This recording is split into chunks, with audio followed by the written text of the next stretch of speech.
Bonjour à toutes et à tous et bienvenue pour ce nouvel entretien Surdouessance. Alors aujourd'hui, j'ai le plaisir d'accueillir Sébastien Tissandier.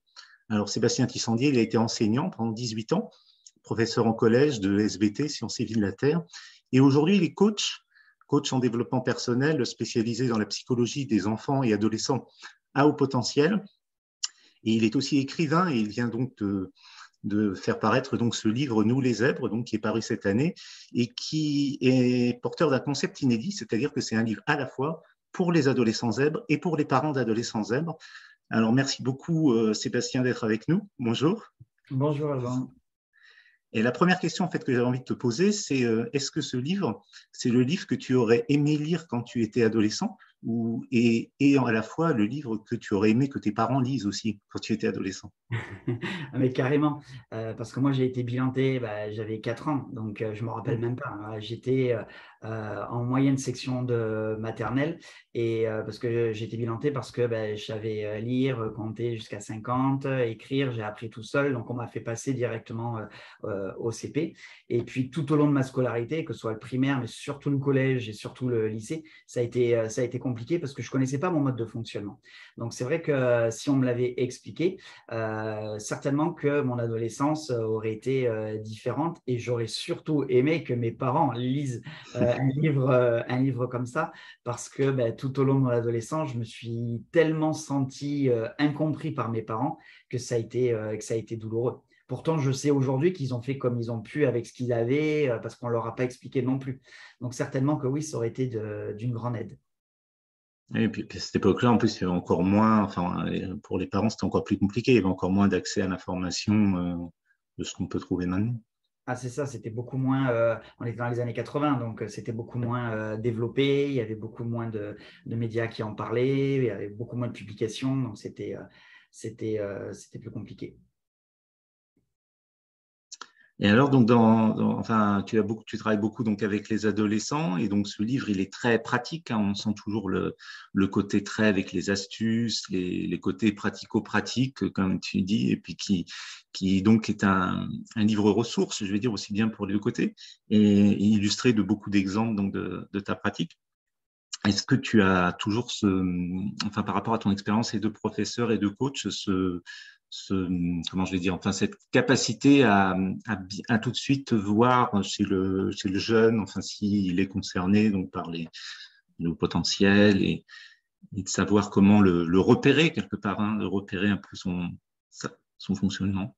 Alors, repérer les caractéristiques qui indiquent un fonctionnement au potentiel, oui. Après, je ne suis pas psychologue, donc je ne suis pas habilité à faire passer les tests. Donc, quand les familles, par exemple, ne savent pas que l'enfant est à haut potentiel et que moi, j'ai un gros doute, un gros soupçon là-dessus, enfin, en gros, clairement que ça crève les yeux pour moi, il y a deux possibilités. Soit je les aiguille vers un psychologue spécialisé sur la précocité, ils vont passer les tests, qui va confirmer ou infirmer mes soupçons, mais la plupart du temps, c'est confirmé.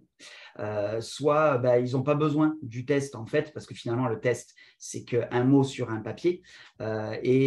Finalement, c'est comme s'ils l'avaient toujours su, que l'enfant était différent, que l'enfant était atypique. Et très souvent, ça renvoie en écho aux parents leur propre problématique au même âge que leur enfant. Et à travers la découverte, en gros, du haut potentiel de leur enfant, beaucoup de parents prennent conscience qu'ils sont eux-mêmes à haut potentiel. Puisque quand on a un HP dans une famille, il y a quand même de fortes probabilités pour qu'il y ait au moins un des deux parents qui soit concerné, quand ce n'est pas les deux, hein, parce qu'il y a un adage qui dit les zèbres attirent les zèbres. Donc, comme il y a une part forcément génétique là-dedans, voilà, ça permet d'éclaircir et de découvrir finalement, de porter un autre regard sur la vie quotidienne. D'où le fait que je voulais absolument que ce livre soit à double entrée, une pour les parents, une pour les ados. Alors, j'y parle de la même chose, mais pas de la même manière, parce qu'on ne s'adresse pas aux ados comme on s'adresse aux adultes. Et le but, c'était vraiment de le rendre concret, comme tu l'as dit, en l'étayant avec plein d'exemples de situations concrètes, soit que j'ai vécues quand j'étais enseignant et que j'étais référent des élèves à haut potentiel de mon établissement, parce que j'ai mis en place des structures dans mon établissement pour la prise en charge des besoins particuliers de ces enfants-là, soit des exemples tirés de mes propres séances de coaching avec évidemment tous les détails de avant, pendant, après, comment ça s'est passé, qu'est-ce que ça a apporté, voilà, plein de petites astuces à mettre facilement en place au quotidien. C'est très, oui, c'est très parlant, hein, je veux dire vraiment comment tu parles dans le livre de tout ça. Puis c'est vraiment un livre ouais, original, hein, c'est au concept inédit, comme je disais. Et par rapport à l'écriture, enfin parce que je sais que tu as beaucoup d'expérience d'écriture dans des genres différents, et c'est quelque chose qui t'a particulièrement plu d'écrire ce livre-là ou... Alors, ça a été particulièrement intense parce que effectivement, à mon actif pour l'instant, j'ai une vingtaine de livres publiés. Moi, j'ai commencé dans la littérature de l'imaginaire avec la science-fiction, parce que quand j'étais jeune, je lisais beaucoup de science-fiction et j'en lis encore pas mal. Et puis, j'ai touché à plein de genres littéraires pour m'y essayer, le livre jeunesse illustré, etc. Quand j'ai démissionné de l'éducation nationale et que j'ai lancé mon activité après avoir fait ma formation de reconversion certifiante de coach en développement personnel, écrire ce livre-là, ça s'est imposé à moi-même en fait. Parce qu'à la fois, c'était un outil pour les familles, un outil pour moi également. Par contre, on n'écrit pas un livre de développement personnel comme on écrit un roman de science-fiction.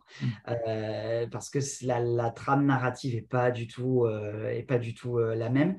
On est plus axé sur le quotidien, sur le concret, sur les exemples. Et puis, il faut vraiment se mettre à la place de la personne qui va lire pour que ce que j'écris dans le livre lui parle, résonne en fait. Et que la personne, que ce soit le parent, que ce soit l'ado, dise « Ah ouais, mais ça a marché pour cet exemple-là. Bah tiens, si je le mettais en place au quotidien, voyons ce que ça fait moi à la maison, par exemple. » Donc, c'est vraiment quelque chose qui a été totalement différent de la littérature de l'imaginaire. Et le gros travail, ça a été l'accumulation et la sélection des exemples et des supports. Le gros du travail, il a été là-dessus parce qu'au quotidien, je fais plusieurs séances de coaching et du coup, tous les clients que j'ai sont tous différents. Même si je vais traiter des thèmes identiques dans différentes familles, par exemple, je ne sais pas, se détacher du regard des autres, comme ce ne sont pas les mêmes familles, je ne vais pas l'aborder de la même manière. Donc, du coup, je me suis dit, est-ce que pour l'exemple détaché du regard des autres, est-ce que je prends l'exemple de telle famille, de telle famille? Voilà, ça a été compliqué de trouver un exemple qui allait parler au plus grand nombre, en fait. Voilà. Donc, le gros travail de recherche, il a été là-dessus. Mais ce livre, c'est un peu la symbiose de tes trois activités, quelque part, prof, coach et écrivain. Alors, c'est marrant que tu dises ça parce que je le vois vraiment, vraiment comme ça. Parce que, effectivement, il y a des exemples de quand j'étais prof, il y a des exemples de quand je suis coach, pardon. Et ça a été relié par mon autre talent qui est l'écriture. Et du coup, oui, j'y vois comme un pont de toutes ces activités, une espèce de pierre angulaire, en fait. Voilà. Et je vais rebondir aussi sur l'originalité. Dans tous les livres, parce que j'en ai lu, comme toi, des dizaines, des livres sur le sujet, moi, ce qui m'a toujours manqué, c'est le lien entre les caractéristiques du potentiel et le comportement. Parce que dans la plupart des bouquins, on explique ce que c'est qu'un enfant HP, donc les caractéristiques, l'empathie, le sens de la justice, etc., la curiosité intellectuelle, mais on n'explique pas pourquoi, par exemple, d'un seul coup, un enfant va péter un plomb. Pourquoi un ado d'un seul coup? Parce que les parents ont dit telle chose ou ont fait telle chose ou que lui, il a interprété de telle manière. Pourquoi d'un seul coup, il se met à péter les plombs? Et le but, c'était de vraiment expliquer le lien entre le comportement et les caractéristiques. Ah oui, là, on lui a dit ça, ça l'a fait exploser. Pourquoi? Parce que ça a titillé son sens de la justice. Parce que cet enfant, cet ado, il ne supporte pas d'obéir sans avoir compris la règle. Et peut-être que ce qu'a imposé le parent n'a pas été correctement expliqué. Donc, lui, il ne l'a pas compris. Et comme son mode de fonctionnement, c'est je refuse d'obéir si je n'ai pas compris, si je n'y vois pas une nécessité, et du coup, je rentre en révolte contre ce qu'on essaye de m'imposer. Voilà. Donc, je voulais vraiment faire le pont entre les caractéristiques et le comportement pour pouvoir permettre à la fois aux parents et aux ados de changer leur regard sur leur quotidien. Voilà, c'était vraiment ça qui était important pour moi. Ce qui m'a beaucoup touché dans ce livre, c'est que, à titre personnel, le côté que tu illustres avec la citation du docteur Olivier Revol, je vais la J'adore. citer pour pas dire enfin, que les enfants au potentiel ne sont pas des enfants ne sont pas tout à fait des enfants comme les autres, mais comme les autres, ce sont des enfants. Et c'est toujours un petit peu enfin, moi, j'avais toujours un déséquilibre comme ça quand j'étais enfant, adolescent. Le côté où soit je me disais, non, mais après tout, je suis comme les autres et c'est dans ma tête. Ou alors, non, je suis vraiment un extraterrestre, vraiment personne ne peut me comprendre, je suis vraiment très différent. Et le truc d'aligner en disant, oui, il y a une différence, mais c'est pas non plus une différence de tout le monde. Et puis, il y en a d'autres aussi qui sont différents comme toi. Enfin, ça, c'est très. Et tu parles dans le livre d'être rassuré. Et ça, c'était vraiment le truc qui me manquait, que je cherchais et que je trouvais pas quand j'étais enfant et adolescent. Ce côté où j'essayais de le rejeter, ou au contraire, ça m'effrayait, mais j'arrivais jamais à être rassuré par rapport à ce que j'étais. C'est ça, et ça me fait plaisir que ça t'ait touché et que tu parles de ça, parce que souvent, ce que j'explique aux familles quand j'arrive la première fois, c'est que les parents ont le regard braqué sur les différences. C'est-à-dire que mon enfant, parce qu'il a un sens, par exemple, de la justice, pour reprendre l'exemple de tout à l'heure, de l'équité, de la moralité plus carré que les autres, il ne supporte pas certaines choses. Mais souvent, les parents, ils oublient qu'avant que leur enfant soit HP, c'est un enfant en fait. Et du coup, ils doivent jouer avec cette dualité. C'est-à-dire qu'il y a des moments où il va avoir un comportement classique d'enfant comme les autres. Il va s'intéresser aux mêmes choses que les autres, au même âge, etc. Et puis d'un seul coup, il va y avoir autre chose, un truc différent qui fait que il va avoir un comportement qui peut être jugé différent des autres. Mais en fait, c'est toujours le même enfant à la base. Et l'objectif, c'est que les parents prennent conscience de ça et que l'enfant aussi, parce que l'enfant, souvent, on pointe du doigt sa différence. Mais on ne lui dit pas, ah, mais avant d'être différent, tu es comme ça. Et le but, c'était vraiment de trouver un équilibre entre les deux, parce qu'effectivement, et je trouve que la citation du professeur Revol résume parfaitement la situation. OK, ce n'est pas des enfants tout à fait comme les autres, mais avant ça, c'est quand même des enfants comme les autres. Donc, du coup, il faut essayer de ne plus braquer uniquement le regard sur la différence, mais aussi sur tout ce qui va bien, parce que la plupart des HP vont bien. La manière dont c'est véhiculé dans les médias, la manière dont on en parle, le cliché de la société, notamment à l'école, associe le haut potentiel à problème. En fait, non, pas forcément. Et même quand il y a problème, ça dépend du regard de chacun sur soi, sur la situation, ça dépend de l'environnement. Et le problème, il peut être éphémère. Ce n'est pas parce qu'à un moment donné, comme je l'ai dit moi tout à l'heure, par exemple, mon adolescence a été compliquée à mes yeux, à moi, ça ne veut pas dire qu'on ne peut pas se réaliser après, derrière, dans sa vie d'adulte. Donc, il ne faut pas le résumer qu'à problématiques et différences, en tout cas selon moi. Et l'image médiatique et grand public est assez incroyable parce qu'en plus, elle est paradoxale parce que d'un côté, il y a ceux pour qui donc ce sont des enfants à problème, au potentiel égal problème, et il y a ceux pour qui, au contraire, c'est au potentiel égal premier de la classe et pas de problème du tout. Donc, c'est ça qui fait que c'est toujours si difficile à communiquer. Puis tu le dis dans ton livre aussi à un moment, c'est plus facile de faire des accompagnements spéciaux pour les autres atypies, les autres élèves en besoins spéciaux que pour le potentiel, qui est toujours assez incompris finalement.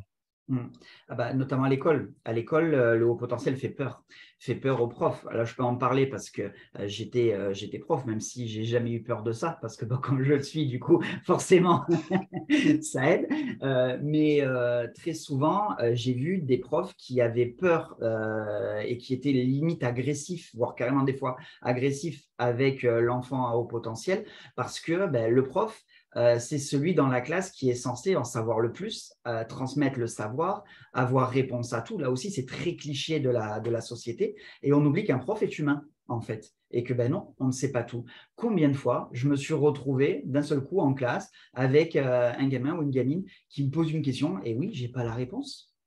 Et là, il y a deux manières de réagir. Il y a des profs qui vont dire « Ah, tu verras ça plus tard » ou c'est pas au programme ou c'est pas le but d'aujourd'hui. Donc, allez, hop, hop, on évacue le truc. Sauf que le HP, tant qu'il n'a pas sa réponse, il est en boucle en fait là-dessus. Et il y en a d'autres qui, moi, c'est ce que je faisais. En fait, je dis « Ok, là, tu vas poser une question. Écoute, je ne m'en rappelle pas ou je ne sais pas. Je vais chercher. Reviens demain et je t'apporterai ta réponse. » Voilà. Parce que la question qu'il va se poser, en fait, elle est légitime. Et ce qui m'a toujours dérangé dans l'éducation nationale, c'est cette manière, en tout cas en France, c'est comme ça, d'enseigner de manière linéaire. Ça veut dire que j'ai 28 élèves dans la classe et au début de l'heure, les 28 élèves sont au point A et à la fin de l'heure, il faut que je les emmène tous au point B, en fait, et au même rythme. Et moi, c'est quelque chose quand je l'ai vécu en tant qu'écolier, en tant que collégien ou lycéen, ça m'a toujours dérangé parce que je n'avais pas du tout la même vitesse que les autres.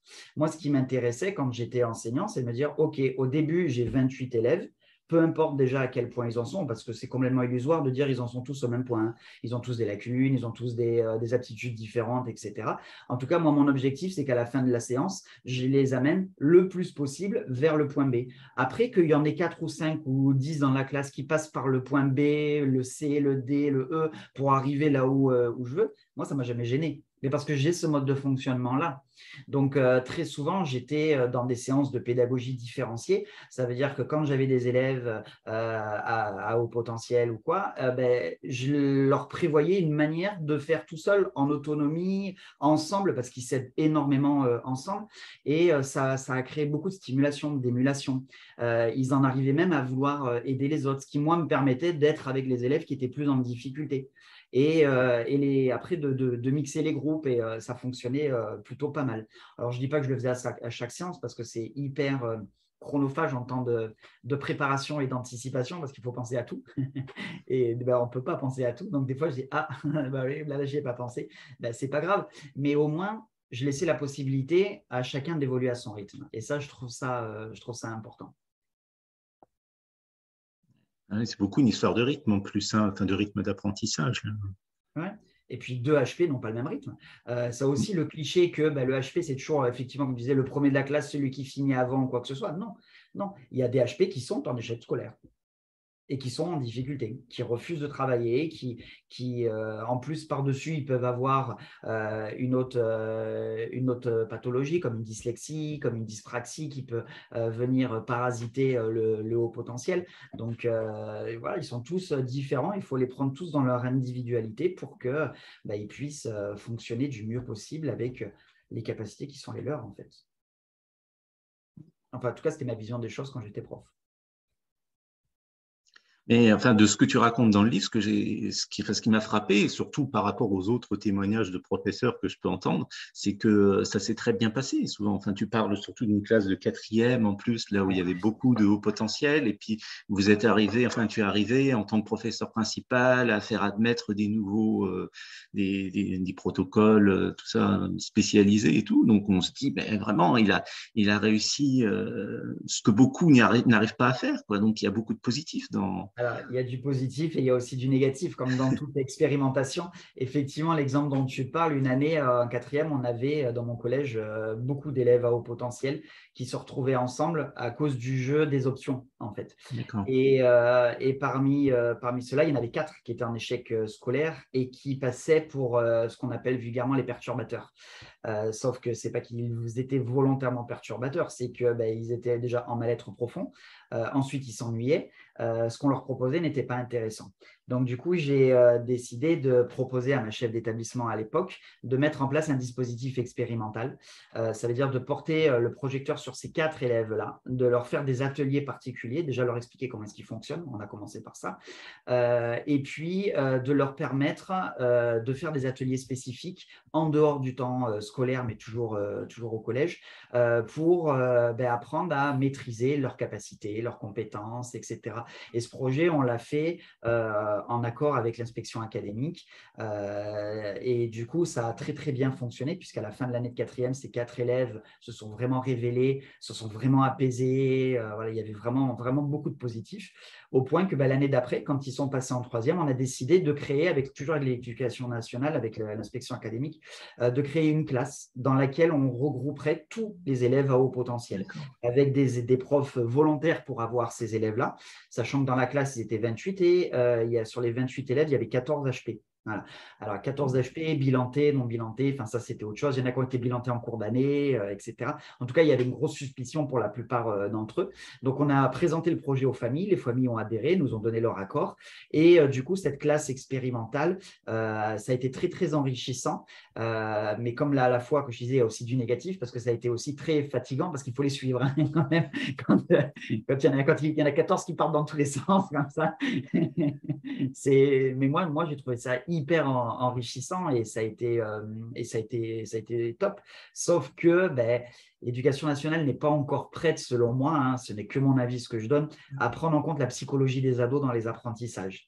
Donc, du coup, il y a certains profs qui se sont un peu détachés du projet, qui sont revenus sur un enseignement plus linéaire parce que, il faut dire ce qui est, il n'y a aucune réelle formation sur la prise en compte des enfants à haut potentiel et des enfants aux besoins particuliers atypiques en général. Quand je dis de vraies formations, alors il y en a des formations théoriques. Ah oui, on va dire, ah bah tiens, tel, il faut lui donner plus de documents ou plus d'activités parce qu'il va s'ennuyer. Mais comme si on pouvait faire ça avec chaque HP, ce qui est faux, parce que chaque HP est différent. Ce ne sont pas des clones, en fait. Donc, du coup, il n'y a pas de réelle formation concrète sur le terrain. Et ça, c'est dommage. C'est en partie ce qui m'a décidé à quitter l'éducation nationale. Parce que je me suis dit que l'aide, le soutien n'allait pas venir de l'intérieur du système.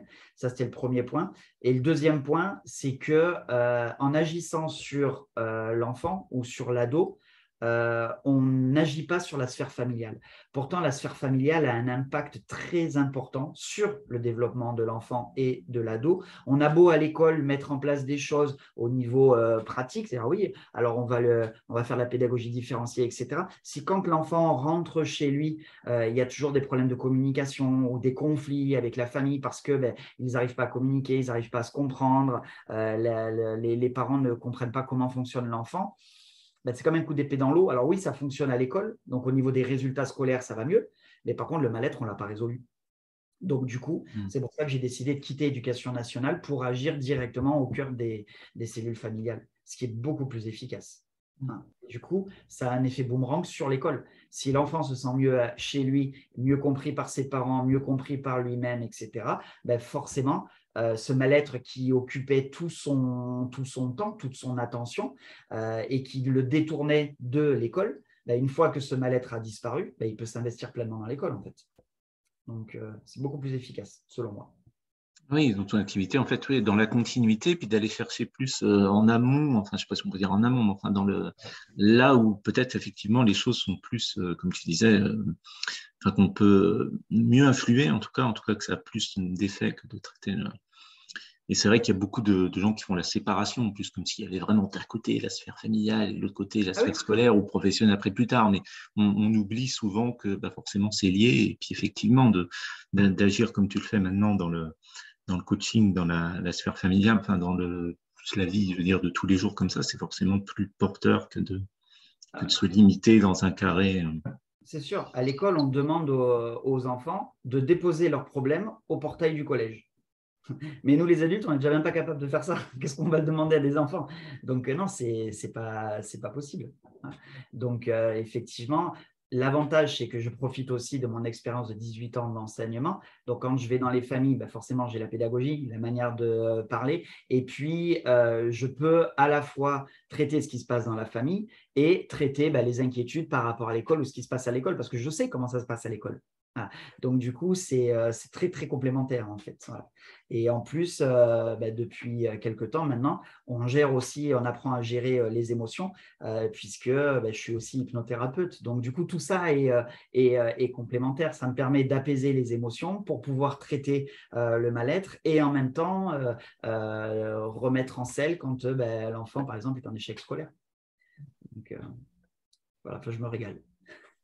Sur le bagage que tu as, je trouve nickel, parce qu'en général, c'est vrai que pour parler à un adolescent comme ça en difficulté et tout, c'est très bien d'avoir été soi-même cet adolescent HP qui a ressenti du mal-être. Donc déjà, c'est un bon point pour pouvoir savoir comment lui parler, mais en plus d'avoir cette connaissance du côté prof, de l'école, de l'intérieur, en tant qu'élève et en tant que prof, oui, ça donne beaucoup de bagages pour bien savoir qu'est-ce qui peut se passer et puis comment communiquer, comment parler à l'enfant qui peut des fois se bloquer parce qu'il dit non, il ne peut pas me comprendre ou non, il ne sait pas ce que c'est.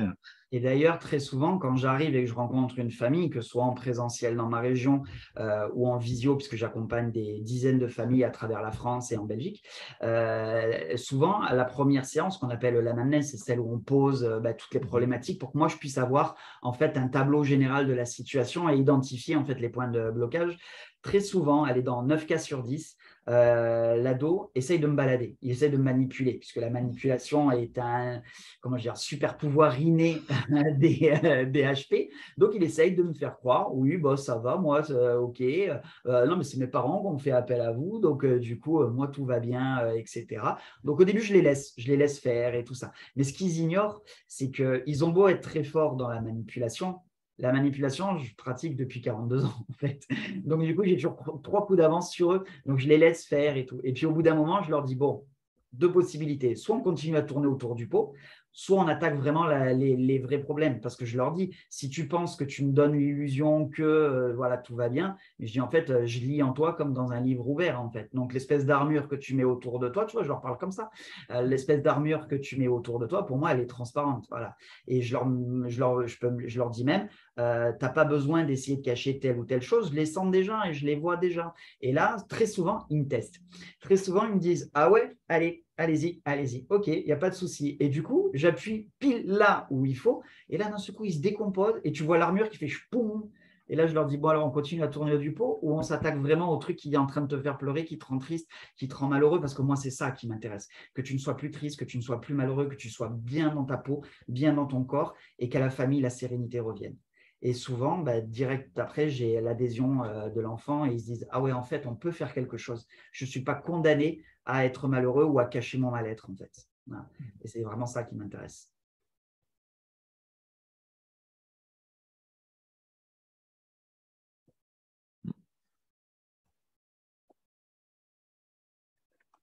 Du coup, Bah, c'est très, ouais, bravo. Mais oui, ce que je voulais dire sur le côté positif, tout à l'heure sur le côté, c'est ce qui peut donner de l'espoir, c'est quand même que l'enseignement, bon, même si tu dis ça reste difficile, l'éducation nationale a bougé comme ça, mais tu as quand même eu un bon accueil hein, de la part même de la principale du collège, tu disais tout ça pour mettre en place. C'est déjà bien, parce qu'il y a beaucoup de gens, moi j'entends beaucoup de gens qui disent oui, mais de toute façon, avec l'éducation nationale, ils veulent rien entendre, ça bouge pas du tout ça. Donc alors c'est le problème des c'est beaucoup de généralités. positif.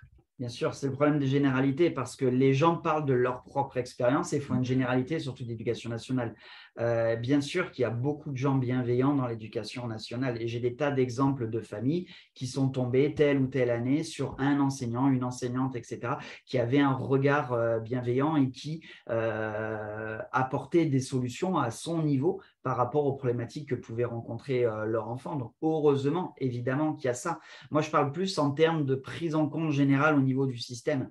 Ça veut dire que c'est la démarche d'enseignement, en gros, qui devrait être, alors pas forcément changée, parce qu'il y a des choses très très bonnes dans l'éducation nationale en France, mais peut-être modulée, modifiée pour permettre de pouvoir faire plus de pédagogie différenciée et d'enseigner à tous les enfants, quel que soit leur profil, HP ou pas d'ailleurs, hein, parce que là, nous, on parle des HP, mais c'est la même chose pour les autistes, pour les enfants, par exemple, avec un handicap, etc. Tous les atypismes, en fait, là, quelque part, font peur, entre guillemets, et souvent sont à la marge. Et c'est dommage parce qu'il y a les moyens, il y a les ressources pour faire quelque chose vraiment d'équitable pour tous et que tout le monde y trouve son compte, en fait. Hein. Mais comme ce n'est pas nous qui décidons de la manière dont l'éducation nationale doit fonctionner, ben voilà, ça reste pour l'instant comme ça, même si ça a quand même bien évolué, hein, parce qu'avant les années 2000, la prise en compte ne serait-ce que des dyslexies, des dyspraxies, etc., c'était pas, j'allais dire, la norme, en fait, alors que ben maintenant, on le prend plus facilement en compte, en fait. Ah, tu as coupé ton micro, je crois. Ah. Oui, oui, je disais, ça commence à bouger. Oui, heureusement. Heureusement.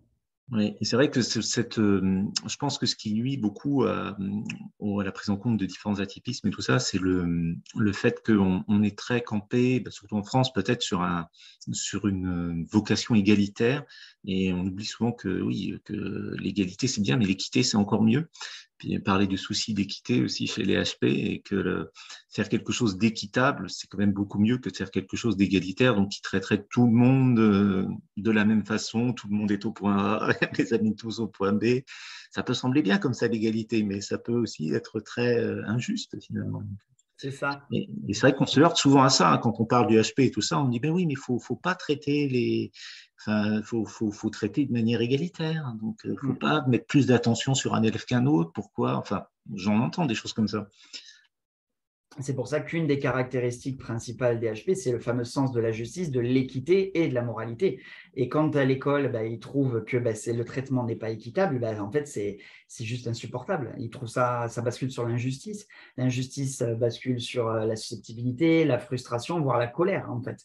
Et du coup, quand un enfant et dans ce type de réaction, il fait quoi? Il envoie juste un message en fait à l'adulte en face de lui, je veux être traité comme les autres en fait. Je vais être traité à part entière parce que je suis un individu et pas parce que je fais peur ou parce que on pense que comme je suis HP, je suis forcément surdoué. C'est faux. Tous les HP ne sont pas surdoués. L'inverse est vrai. Tous les surdoués sont forcément au potentiel puisqu'ils sont en avance partout, mais tous les HP ne sont pas forcément surdoués. La preuve, c'est qu'il y en a plein qui sont, enfin plein, une partie en tout cas qui peuvent se retrouver en échec scolaire. Donc l'équité, ouais, ça serait bien. Et alors, je ne sais pas si tu nous parles un peu parce que tu définis en fait 5 voire 6 profils en fonction des 5 caractéristiques des HP et puis qui seraient particulièrement développés donc chez certains. Donc c'est là où tu fais des profils par rapport au type de HP qui aurait certaines caractéristiques particulièrement poussées, en sachant que, comme tu dis, hein, c'est évolutif. C'est pas parce que c'est cette caractéristique-là qui est le plus poussée que ça peut pas changer et puis devenir une autre, plus positive d'ailleurs, parce que tu fais le distinguo entre certaines qui sont plutôt constructives, positives, ressources, et d'autres qui sont plutôt négatives. Je ne sais pas si négatif c'est le meilleur mot, mais Ouais. Ouais, après, le but, évidemment, c'est pas de mettre les gens dans des cases, parce que comme on le dit depuis tout à l'heure, un HP ne ressemble à aucun autre HP. Mais mon but, et puis c'est pas moi qui ai inventé ces profils-là, hein, donc c'était déjà fait par le professeur Oval notamment. Le but, c'est d'avoir un espèce de fil directeur au niveau du comportement. Ça veut dire que, par exemple, quand on a le profil du provocateur, le provocateur, c'est celui qui a un sens de la justice, de l'équité et de la moralité très carré. Donc, du coup, il a beaucoup de mal à accepter des règles qui, pour lui, ne lui paraissent pas nécessaires, ne lui paraissent pas utiles, ne lui paraissent pas logiques. Et donc, du coup, il va essayer de détourner l'imposition finalement de ces règles, notamment grâce à l'humour, mais l'humour poussé au paroxysme, style sarcasme, avec les provocations. Donc, il va avoir un langage très, très frontal. Il va se placer au même niveau que l'adulte pour parler à l'adulte. Parce que son but, c'est si j'arrive à tourner en ridicule la règle, je vais arriver à m'y soustraire. Et donc, du coup, je vais arriver à vivre sans. Donc, voilà, le provocateur, très souvent, à l'école, il est confondu avec le perturbateur. Le perturbateur, ce n'est pas du tout un profil de HP, c'est un comportement d'élève qui est dans un autre type de mal-être et qui volontairement décide de perturber la classe pour attirer l'attention sur lui, parce qu'il y a des problématiques familiales à la maison, etc., par exemple. Mais le provocateur, à partir du moment où on lui explique le bien fondé des règles et où on est assez souple sur « Ah ben non, tu n'es pas obligé de faire ça comme ça, que ça soit hyper imposé ou quoi, on peut lui laisser le choix », très vite, le provocateur, en fait, il redescend. Et parmi les 6 profils dont tu parlais, là, donc il y a l'autonome. L'autonome, c'est celui qui apprend tout seul, en mode autodidacte, qui adore les défis, qui a une estime positive de lui. Voilà, il est super enthousiaste à apprendre, il adore ça.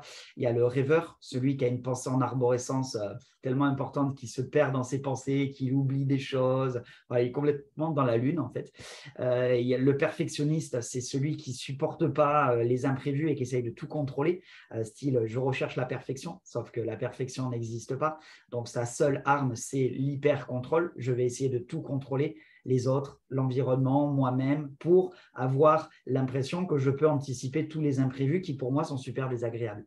Il y a le caméléon. Le caméléon, c'est celui qui a beaucoup de mal avec le regard sur lui-même, qui ne supporte pas sa différence parce que souvent, il a été pointé du doigt, notamment à l'école, voire des fois dans la cellule familiale. Et du coup, il va essayer de se fondre dans la masse. Il va observer les comportements des autres parce qu'il dit, tiens, les autres, ils ont l'air heureux en faisant ça.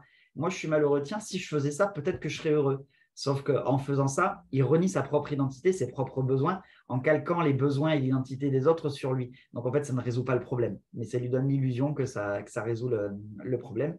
Il y a le décrocheur. Le décrocheur, c'est aussi celui qui a un sens de la justice très, très carré, mais qui accuse les autres, finalement, de lui imposer des règles qui, pour lui, ne sont pas logiques et pas normales. Donc, du coup, il va développer des rancœurs contre le système, contre les parents, tout ce qui peut imposer des règles. Hein.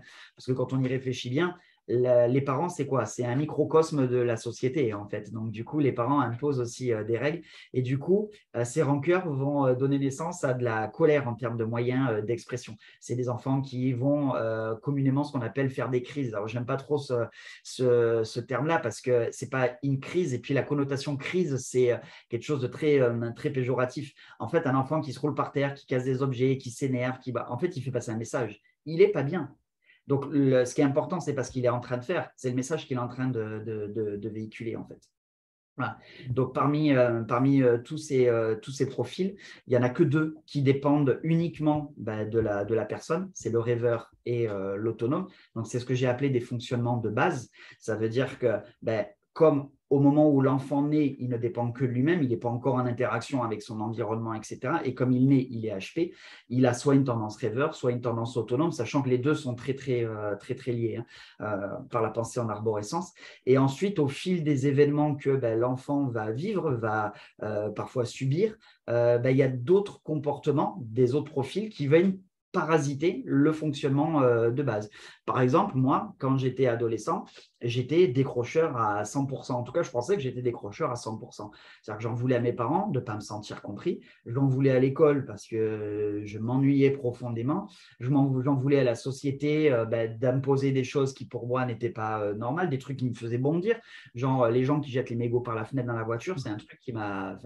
c'est un truc pour moi, ça ne rentre pas dans mon sens à moi de la justice. Donc, du coup, j'étais en colère contre tous ces trucs-là. Et c'est qu'après le bac, quand j'ai commencé les études supérieures, où j'étais en classe préparatoire, où là, en une année, on m'a demandé d'ingurgiter des connaissances qu'on apprend normalement à la fac en 3 ans. Et là, j'ai été nourri et j'ai compris que j'avais besoin intellectuellement d'être nourri, ce qui m'avait manqué pendant toute une grande partie, en tout cas, de ma scolarité.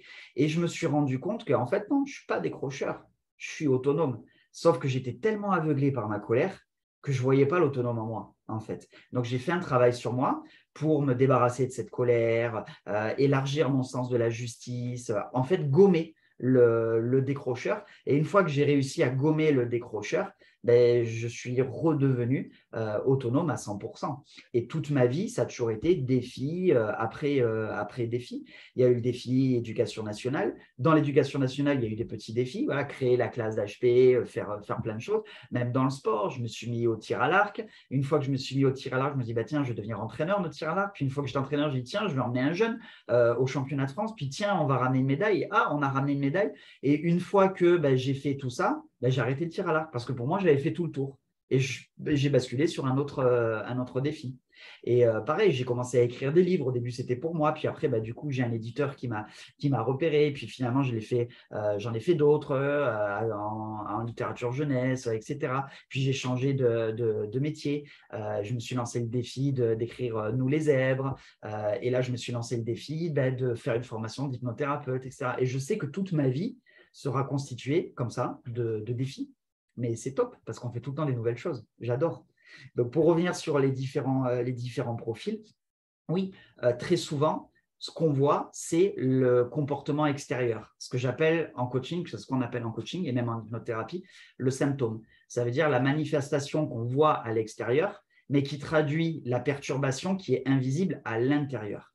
Et que ce soit en coaching ou que ce soit en hypnothérapie, moi, je ne travaille pas sur le symptôme. Je travaille sur la cause. C'est comme si je te disais, je ne sais pas, imagine, tu as mal à la gorge et on va te donner une pastille pour la gorge. OK, pendant 4 heures, tu as moins mal à la gorge. Mais le mal de gorge, dès que l'effet de la pastille a disparu, le mal de gorge, il revient. Tandis que si tu prends des antibiotiques qui vont détruire les bactéries qui sont à l'origine du mal de gorge, une fois qu'il n'y a plus de source, une fois qu'il n'y a plus de bactéries, Le mal de gorge, il a disparu tout seul, en fait. Il n'y a pas besoin de traiter le symptôme. Voilà. Et très souvent, le regard est braqué sur le symptôme. Combien de fois des parents m'appellent en me disant mon enfant, il me parle mal, il fait n'importe quoi, c'est le bordel, il me balance des trucs, etc. J'ai dit, OK, ça marche. Et moi, quand je les vois pour la première fois, j'ai dit, OK, ça, c'est le symptôme. Maintenant, je veux savoir pourquoi tu fais ça, en fait. Pour attirer l'attention, parce que j'ai l'impression que mes parents, ils s'occupent plus de mon petit frère ou ma petite sœur que moi. OK. Donc, ça veut dire qu'il y a une blessure de l'abandon. Ça marche. On va traiter la blessure de l'abandon. Et direct, le comportement s'estompe, en fait. Ouais. C'est ça qui est top. Ouais, c'est toujours ça, c'est toujours ça qui a du mal, qui a du mal à passer pour un HP. C'est ce côté où on est une société effectivement qui est beaucoup braquée sur les apparences, les symptômes, et puis qui va pas souvent voir derrière la couche.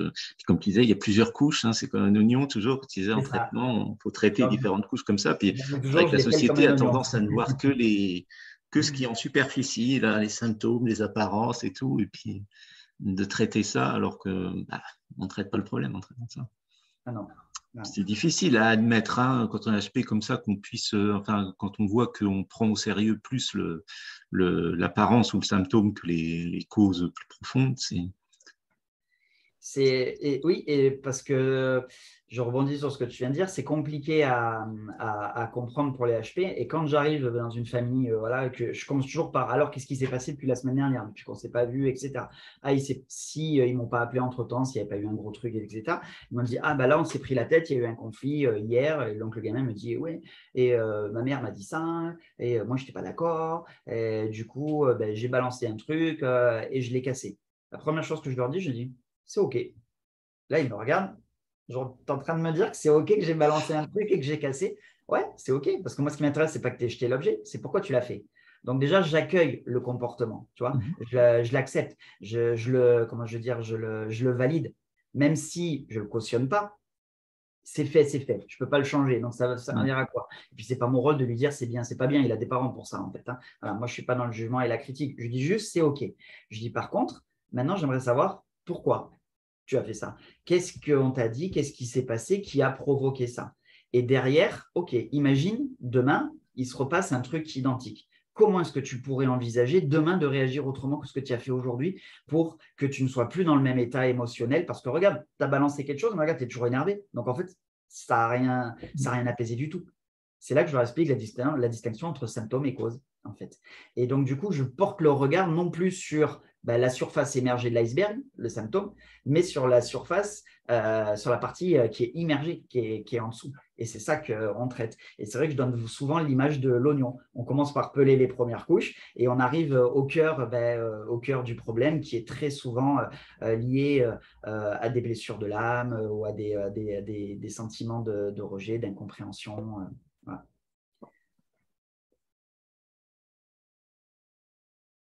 Voilà, merci pour tout, pour aussi bien ce que tu transmets dans ton livre que là dans notre entretien. Et puis, je ne sais pas s'il y a quelque chose de particulier que tu veux témoigner comme ça pour, on arrive à la conclusion, comme ça sur. Je voudrais juste dire un truc que je dis souvent aux parents, parce que quand les parents font appel à moi, souvent ils me disent oh, vous êtes mon dernier espoir, on est désemparés, etc. Donc je voudrais rassurer les parents. Les solutions, elles existent. Moi, je ne fais pas de miracle, en fait, je n'ai pas de baguette magique. Mais en tant que coach ou en tant qu'hypnothérapeute, je leur montre que les ressources, en fait, ils les ont. C'est juste qu'ils ne les voient pas ou qu'ils les ont perdues de vue à un moment donné. Ils se sont perdus en route. Et donc, ce que je voudrais dire à tous les parents qui vont pouvoir nous écouter, c'est qu'il n'y a pas de problème, en fait. Je dis souvent cette phrase-là, il n'y a que des solutions qu'on ne voit pas sur l'instant. Donc, tout est faisable à partir du moment où on accepte de dire, OK, en ce moment, on a besoin d'aide, on ne s'en sort pas, on a tout essayé, on pense qu'on a tout essayé. Peut-être qu'avec un regard extérieur, ça pourra peut-être mieux fonctionner et il n'y a aucune honte à ça. Moi-même, dans ma vie, plusieurs fois, j'ai eu besoin d'aide et je n'ai pas hésité à demander et même de manière régulière. J'échange avec des collègues coachs ou hypnothérapeutes en disant tiens, voilà, je rencontre ça, il se passe ça, etc. Et on m'apporte un regard neuf et c'est normal parce que si l'humain était capable tout seul finalement de s'occuper de lui, bah, il ne vivrait pas en groupe, en fait. Il vivrait tout seul sur une île déserte, un peu à la koh avec le cocotier et la machette. Mais ça ne marche pas comme ça. On a besoin les uns des autres. Voilà. Et donc, il faut bien que les parents qui entendent ça soient conscients de ça. Ce n'est pas la peine de culpabiliser. Ce n'est pas des mauvais parents. Ce n'est pas qu'ils n'ont pas réussi. C'est que soit ben, ils ne sont pas en adéquation avec le mode de fonctionnement de l'enfant, voire des fois leur propre mode de fonctionnement à eux-mêmes, et qu'ils ont simplement perdu les ressources. Donc, mon rôle à moi, c'est de leur montrer, de les accompagner, de les guider vers la reprise en main finalement de ces ressources pour qu'après, ils puissent d'eux-mêmes gérer comme ils le veulent à la maison et que tout soit plus calme et plus apaisé. C'est vraiment ça le but de ma démarche. Tu dis, on a besoin des uns des autres. Oui, c'est ce que j'aimais aussi dans ton livre, c'est le côté faire un livre en même temps pour les parents et les adolescents, et tu disais pour les rassembler, C'est ça. finalement, et pas faire d'un côté un livre pour les uns, un livre pour les autres, mais tout dans le même livre. Et voilà, une démarche qui rassemble et qui amène le dialogue, effectivement, comment chacun peut s'aider, enfin, mutuellement. C'est ça, chacun s'approprie les différentes parties du livre à sa manière. Le but, c'est qu'ils prennent ce qu'ils ont besoin, ils laissent ce qu'ils n'ont pas besoin et que ça fasse son bonhomme de chemin, en fait. C'est vraiment la philosophie, l'esprit du livre. C'est un bon outil de connaissance de soi et de connaissance donc de soi pour les adolescents puis de ses enfants avec les parents, même s'ils peuvent se retrouver eux-mêmes et donc se connaître aussi mieux eux-mêmes. Et je pense que des parents qui s'accueillent mieux eux-mêmes dans leurs particularités vont forcément faire que leur adolescent, enfin leur enfant s'accueillera lui-même mieux. Ce que j'ai observé, je ne sais pas si tu as observé ça aussi, c'est souvent des personnes qui ont été HP elles-mêmes mais qui ne le savent pas, les parents qui ont des enfants adolescents. Souvent, elles ont rejeté un peu leur façon de fonctionner quand elles étaient jeunes.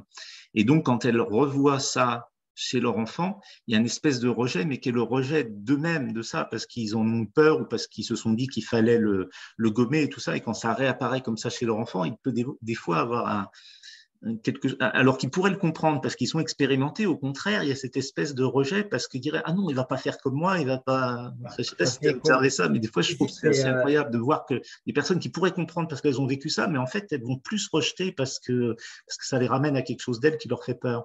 C'est ça, c'est en coaching ce qu'on appelle l'enfant miroir.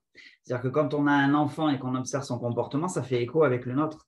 Pourquoi ? Tout simplement parce que, notamment les premières années de la vie, l'enfant est en mode mimétisme. Il a très peu d'expérience et de vécu. Donc, il suit ce qu'on appelle le fantasme des parents Dieu. C'est-à-dire qu'un enfant qui arrive sur Terre, il n'a pas joué avec ses parents. On lui a dit, tiens, voilà tes deux parents. Ils seront chargés de te protéger, subvenir à tes besoins, de répondre à tes questions, etc. Donc, très vite, dans la tête de l'enfant, il y a Dieu et il y a les parents, en fait. Et donc, quand il se rend compte que finalement, les parents n'ont pas réponse à tout, quand ce fantasme se tombe de son piédestal, en gros, c'est là que l'enfant commence à se démarquer, à vouloir construire sa propre personnalité. Mais il faut bien se dire qu'effectivement, il y a un écho avec les parents parce que les enfants adoptent, ne serait-ce que par les valeurs d'éducation, les mêmes comportements au début que les parents. Et quand le parent voit ça, ça le renvoie souvent à, comme tu viens de le dire, quelque chose qui a été douloureux pour lui, qui a été peut-être enfoui ou qui est dans le déni, etc. Et donc, du coup, quand le parent va réagir au comportement de l'enfant, il ne réagit pas tant au comportement de l'enfant, mais il réagit à sa propre souffrance à lui. C'est pour ça que quand je fais des programmes de coaching personnalisés, souvent il y a une séance ou deux qui sont prévues pour les parents en fonction de ce qui se passe. Parce que faire bouger les lignes chez l'enfant, ça va, c'est facile. Un enfant, c'est malléable, il a très peu d'expérience de la vie. Donc les croyances ne sont pas ancrées depuis très longtemps, etc. Donc c'est facilement modifiable. Mais si je ne fais pas bouger les lignes chez le parent, du coup, l'enfant, comme il est en connexion avec les parents, il y a des choses qui vont revenir en fait. Donc, je suis obligé d'agir sur les deux. C'est pour ça que j'ai choisi de sortir de l'école pour aller dans la sphère familiale parce que c'est important de la prendre en compte. Super. Merci. Et donc, je rappellerai donc, que tu seras avec nous donc, au salon Surdouessance de Bruxelles, donc, qui se déroulera dans une école en plus, dans l'école Saint-Boniface donc, de Bruxelles. Et donc, ça se déroulera les 5 et 6 novembre. C'est toute la journée, c'est un samedi et un dimanche, et c'est toute la journée à partir de 8h30 le matin. Et donc, on t'y retrouvera pour présenter notamment donc, et tes activités de coaching et cet ouvrage Nous les aides. Ok, Avec grand plaisir. Pour nous aussi. Merci Sébastien. Et sinon, à titre personnel, je voulais faire le clin d'œil parce qu'on a beaucoup de points communs quand même, parce que on a été bilanté avant 6 ans, un peu pour la même raison, voilà, avoir appris, enfin, avoir su lire sans avoir appris, des trucs Un comme ça. mode autonome, quoi. Et puis, des trucs que tu sais peut-être pas, c'est que bon, à peu près, mon premier livre est sorti à peu près en même temps que le tien. Ouais. Et on en a écrit aussi à peu près une vingtaine Ah ben, depuis, tu dans vois. des genres différents. Enfin voilà, j'ai trouvé il y a pas mal enfin, on a essayé toutes sortes de genres, ainsi comme tu disais tout à l'heure. Moi aussi, c'est vrai que j'ai un peu fait ça. Donc voilà, je trouve qu'il y a beaucoup de points communs dans nos parcours, surtout à l'heure de maintenant. Bon, on est un peu de la même génération, tout ça. Enfin bon, on a expérimenté. Je pense aussi à l'adolescence, aussi quelque chose de peut-être un petit peu similaire. Je sais que tu as écrit un livre aussi sur le harcèlement scolaire. Moi, j'avais été Oui. victime de harcèlement scolaire aussi quand j'étais rentré en sixième.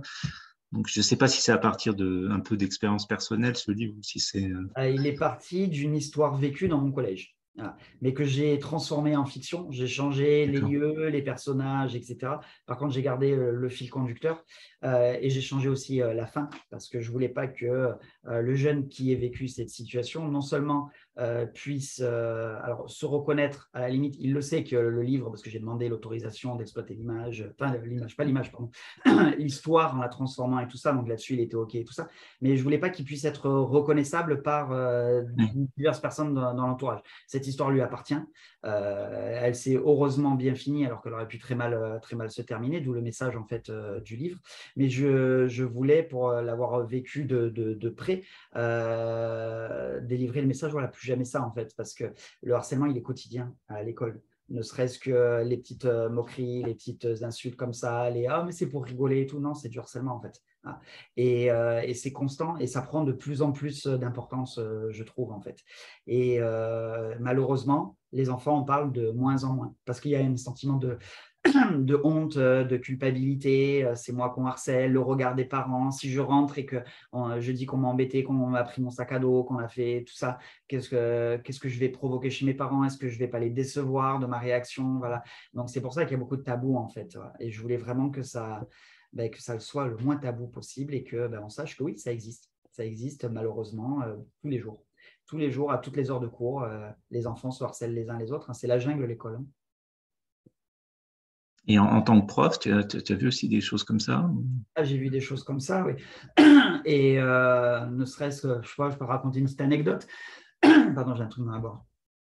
Où j'avais une jeune qui était en phobie scolaire, donc qui ne venait plus au collège et qui un jour a décidé de revenir pour X ou Y raison. Et à peine j'accueille en fait la classe dans la salle de cours, j'ai un autre élève qui dit, parce que du coup, comme j'avais changé les plans de classe, elle n'était plus à sa place. Et du coup, elle ne savait plus où se mettre. Et il lui a dit, c'est normal, et puis ça ne change rien, de toute façon, tu n'es jamais là. Et lui, direct, j'ai dit, OK, on va s'expliquer, toi et moi. J'ai dit, hors de question que tu balances un truc comme ça. Donc, du coup, je lui ai dit qu'on réglerait ça à la fin de l'heure parce que j'ai toujours pour habitude de régler les problèmes avec les élèves en aparté à la fin de l'heure, pas devant les autres, ça ne les regarde pas. Voilà, j'ai juste montré aux autres que j'intervenais. D'ailleurs, la jeune fille, elle a eu un grand sourire au moment où moi j'ai cassé le truc et je suis intervenu. Et effectivement, à la fin de l'heure, je lui dis, OK, viens, on inverse les rôles. Mets-toi à sa place 30 secondes. Toi, tu arrives comme ça, tu ne trouves plus ta place, tu ne sais plus ce qui s'est passé. Le reste de la classe a continué à vivre pendant que tu n'étais pas là. À côté de ça, tu as tes problèmes à la maison, etc. Et tu arrives et quelqu'un te dit ça, tu le prendrais comment? Et là, il s'est mis à pleurer, en fait. Je dis, voilà. Je dis, OK, le but, ce n'est pas de te culpabiliser ou voilà, juste te faire prendre conscience que tu ne peux pas tout dire n'importe quand et n'importe quoi, en fait. Ce n'est pas possible. Voilà. Donc, voilà, tous ces petits trucs-là, à chaque fois, voilà, j'essayais de les repérer et tout ça. Ne serait-ce que dans les couloirs, tu sais, les élèves, alors en France, il y a une grande, je ne sais pas si en Belgique c'est pareil, mais j'imagine que oui, il y a la grande mode, c'est les petits taquets là, derrière la tête, là, comme ça. Je passe et je te mets un taquet, ah, mais c'est pour rire et tout ça. Mais en fait, non, pour moi, c'est un geste violent, en fait, c'est du harcèlement. Donc, du coup, à chaque fois que je le voyais et que je pouvais, j'intervenais. Parce que ça ne doit pas arriver. Ça ne doit pas arriver, ce genre de choses.